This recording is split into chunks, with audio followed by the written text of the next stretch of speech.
Hey guys, welcome back to my channel and welcome back to my June favorites. I have favorites and disappointments this month, which I honestly don't like having disappointments. But I mean, it is what it is. I gave these two products enough chances. I actually gave one today another chance and it has ruined my makeup in this area. So just don't look too close because it was not cute. So let's start off with the good stuff because that's what's important. So I'm going to start off with foundations. I kind of feel like I always want to go into my favorites and do like my foundation favorite, my concealer, my powder, but it's just force of habit, honestly. I know I don't have to and just mention the products that I'm loving, but sometimes the products that I'm loving are products that I have been using month after month after month that I have already talked in other favorites. But I would say the star of the foundations definitely has to be these two foundations, which is the same exact foundation, just two different shades. So the Makeup Forever HD Skin foundation. I have the shade 1Y18 and 2N34. One of them is too light. One of them I feel like is a good shade, but at times I feel like it could oxidize and make me look a little too orangey. So when I combine both of them, it's a perfect match. And I have two of them because one, I was too late to return it to Sephora. They couldn't take it anymore. It was, I think, past the 30 days. So I was stuck with it. And I still wanted to try it, so I picked up another shade. And I guess it's just like both of them is the best shade that I could have gotten.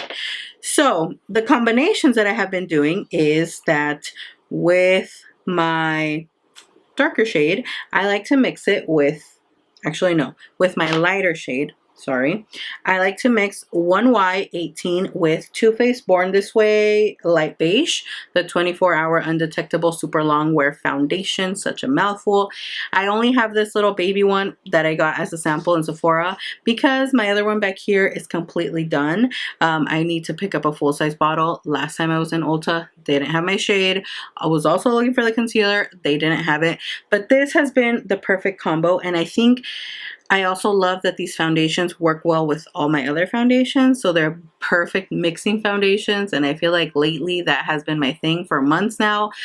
Just mixing foundations to get what I want in a foundation. So these two have been great, as well as these two. So my lighter shade, darker shade with this Estee Lauder Double Wear Stay in Place foundation. This is in the shade 2N1 Desert Beige, which is too light for me. And I feel like this foundation, it just doesn't have the full coverage that everyone says, at least for me on my skin. I did not feel like this was the full coverage that people claim it is. And again, this is just for me.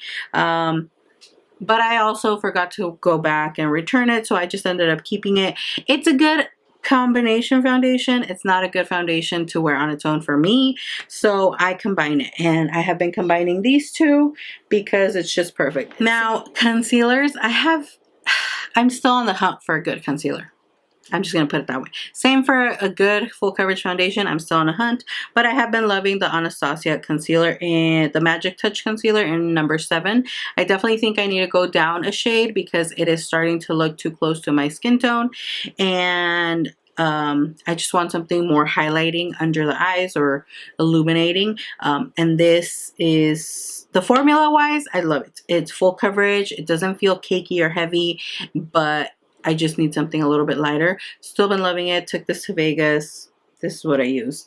And the NYX Born to Glow Radiant Concealer. Love this stuff. I have the shade Vanilla.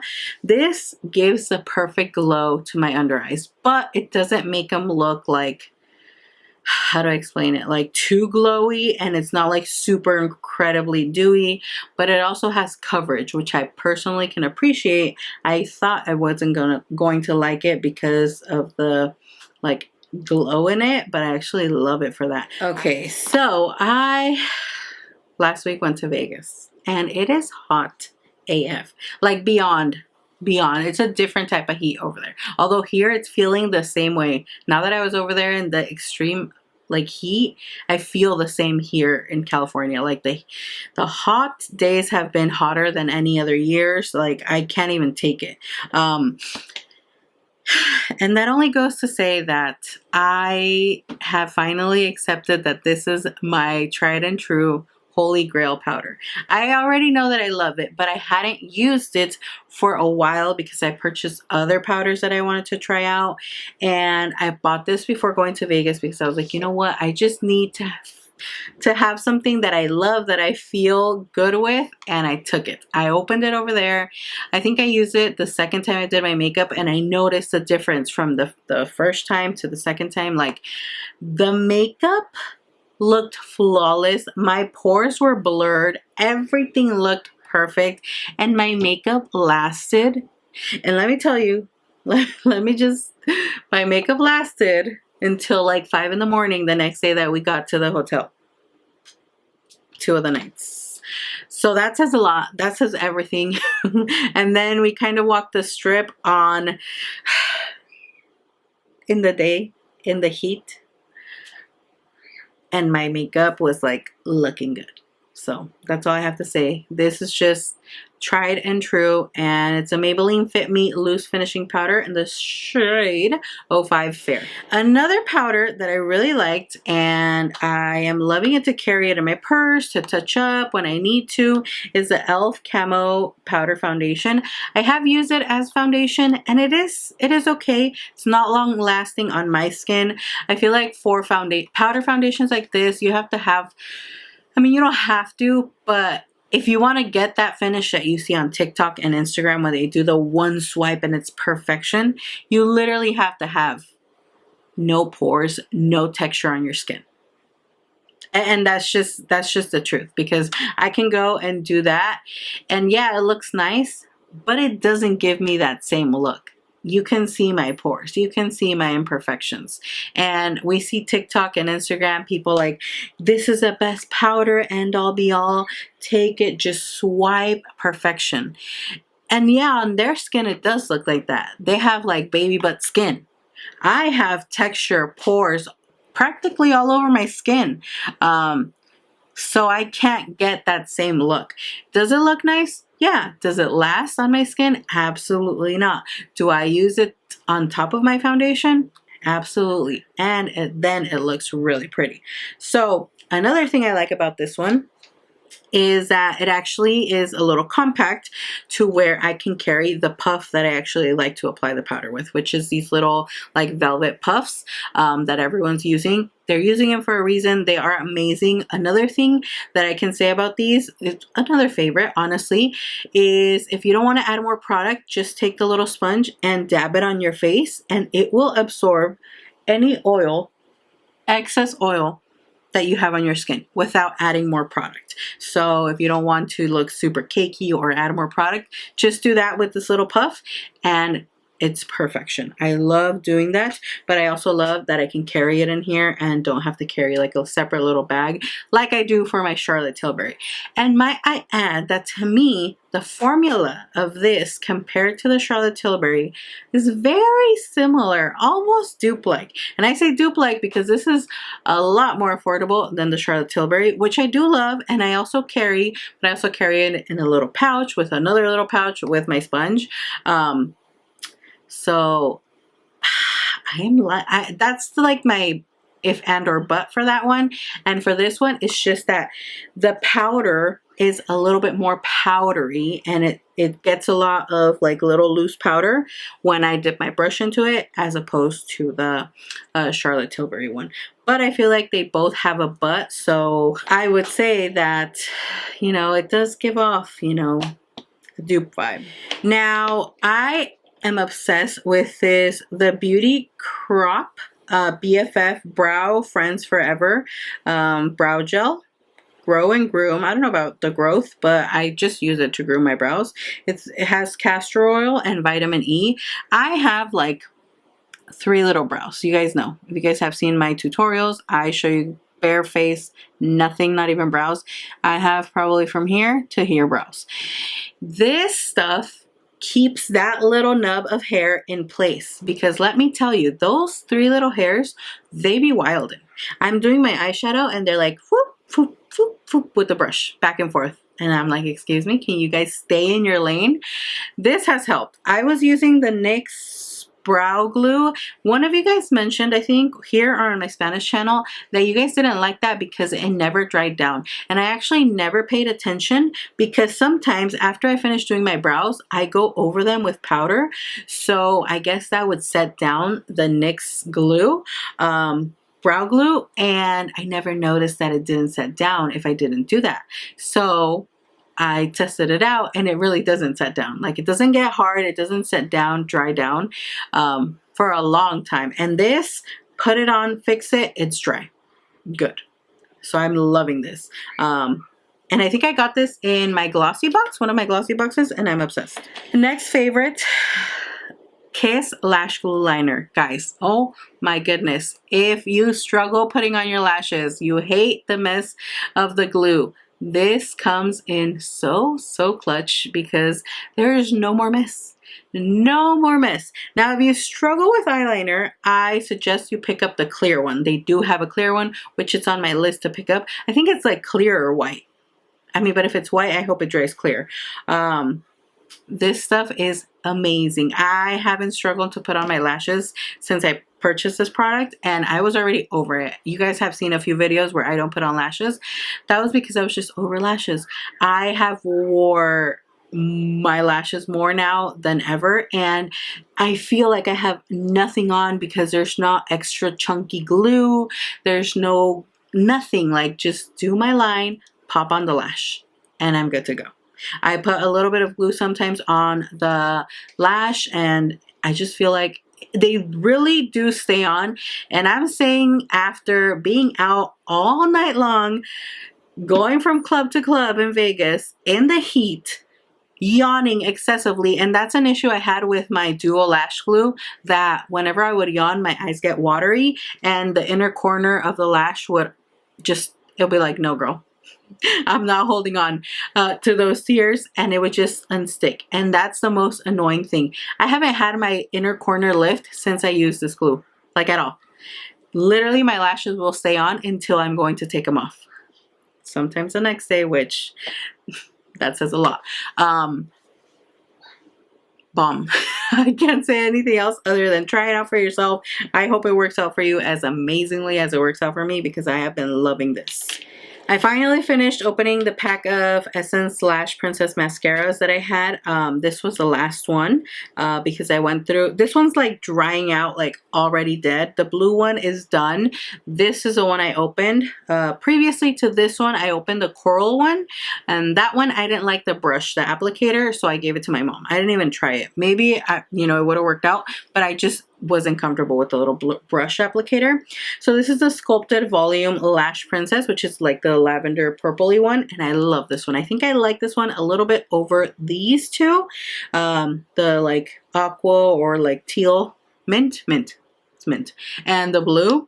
I love the formula of those. This one, it's curved, and I feel like it just gives my lashes a little curl, a little curve to them. So I like that on days that I don't wear lashes. The days that I wear lashes, the mascara doesn't really matter, because I curl my lashes, add mascara, and then pop on the lashes, and we're good to go. I'm wearing Ardell Wispies. That's why it doesn't look like super dramatic, because those are lashes I just like everyday lashes. But I wanted to mention those mascaras because that's definitely new that I've been loving. A primer that I've been loving is a NYX Plump Right Back Plumping Serum and Primer. This stuff is so nice on the skin. It feels so cooling and refreshing. And it's that first step that I do before adding a pore filling smoothing primer.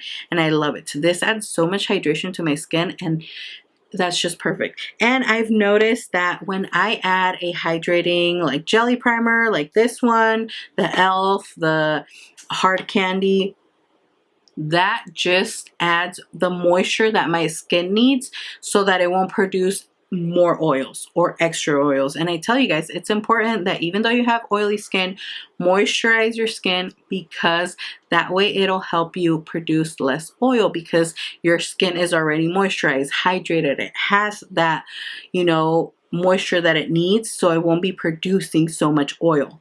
And this has been amazing as well. I love it. Right after my moisturizer dries, I pop this on, let it sit, and then I go in with the smoothing pore filling primer, and it has been amazing. Lastly, I have 2 lip products, and this one probably comes as no surprise. Patrick Ta Lip Plumping Major Volume Plumping Gloss in this shade 2cc's. This has been my go-to lip. I'm barely getting back into my colorful liquid lipsticks. I have had them abandoned, but I was like, let me pull out the red liquid lipstick since we're starting the new month soon. But this one, guys, my friend put me on this and I'm obsessed. I just do a light lip liner, pop this on. It plumps my lips and makes them look juicy. It is really, really nice on the lips. It's comfortable and it doesn't tingle intensively. It doesn't burn. It's not crazy. It's just a light mint feel and I like that. So I am obsessed with this. The other lip product is from Kaja Beauty and this is a Strawberry Rosé Balmy Bento. It has a lip balm and a lip scrub. The lip scrub is honestly my favorite just because it smells so stinking good. And it really takes off the dead skin on the lips, leaves them really nice. And then I go in with the balm and I go to bed and my lips are just nice, hydrated, moisturized. I know it looks like I don't use it a lot, but you really don't need a lot. The palette that I have been using the most, and the one that I use the most in June, is the Dominique Cosmetics Coral Blossom. Whoa. I love this palette. This is like the perfect palette for me.